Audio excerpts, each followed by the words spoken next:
Unbox English welcomes you again. Okay, so today we are going to look at prepositions.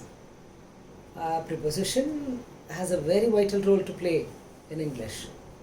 We know pretty well, but actually the usage of preposition alone will tell you whether you are mastering English or mastered English. Okay, that's very important. It has beautiful mild nuances of changes in everything. So let us learn them.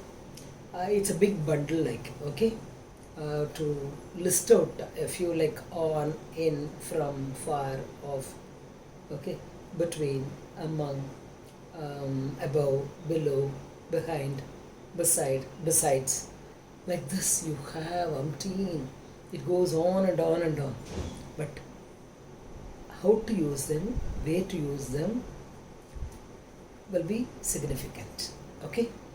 So, if you want to say something about somebody's birth, you know the date. It's your date of birth.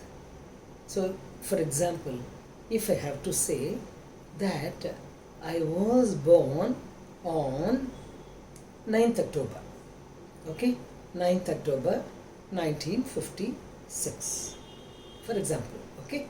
So if that is going to be the thing, on, when you mention the date, it should be on.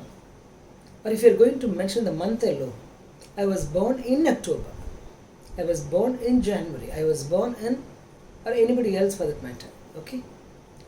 So we won independence in August. So something like that. We celebrate Christmas in December, but on 25th. On 25th in December. Okay. So for month it should be in. For date it should be on. Even for the year it should be in. Okay.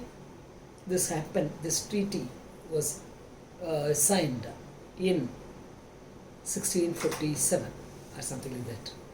Okay. In. Whenever you are mentioning. So I visited Mumbai in. So we can say that in the year, whichever be the year. Okay.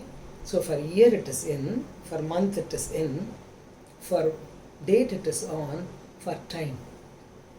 For time, if you are going to have a very precise time, so the meeting would start at 10 o'clock.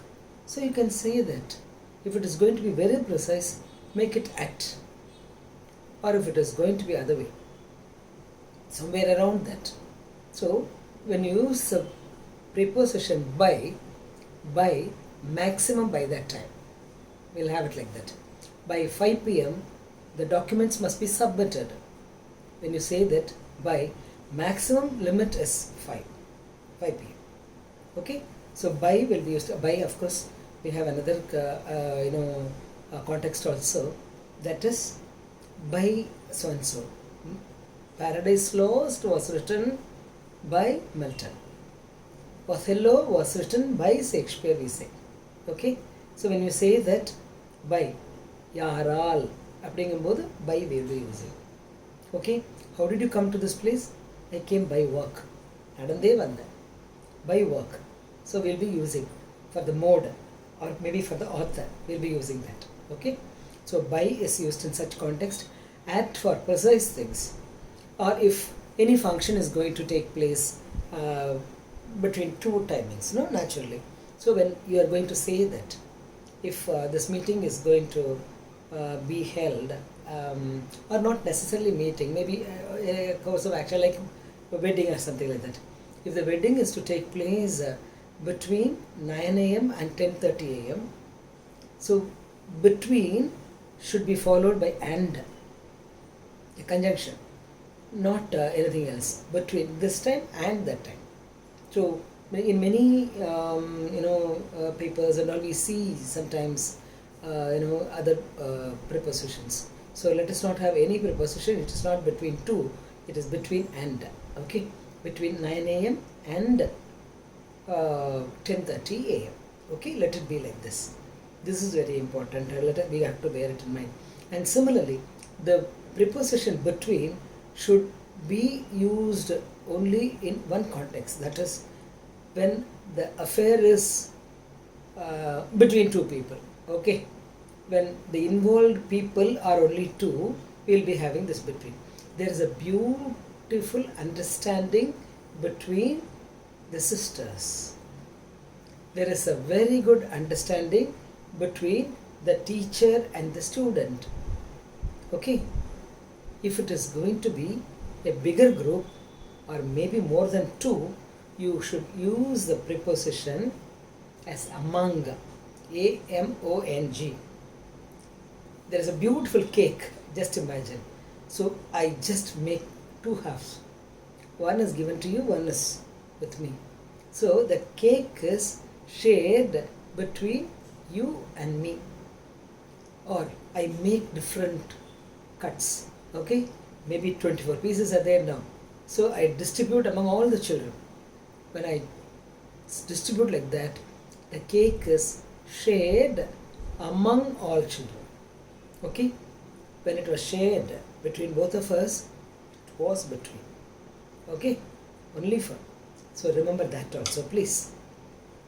Similarly, there are certain contexts in which we have to be very precise in all these things.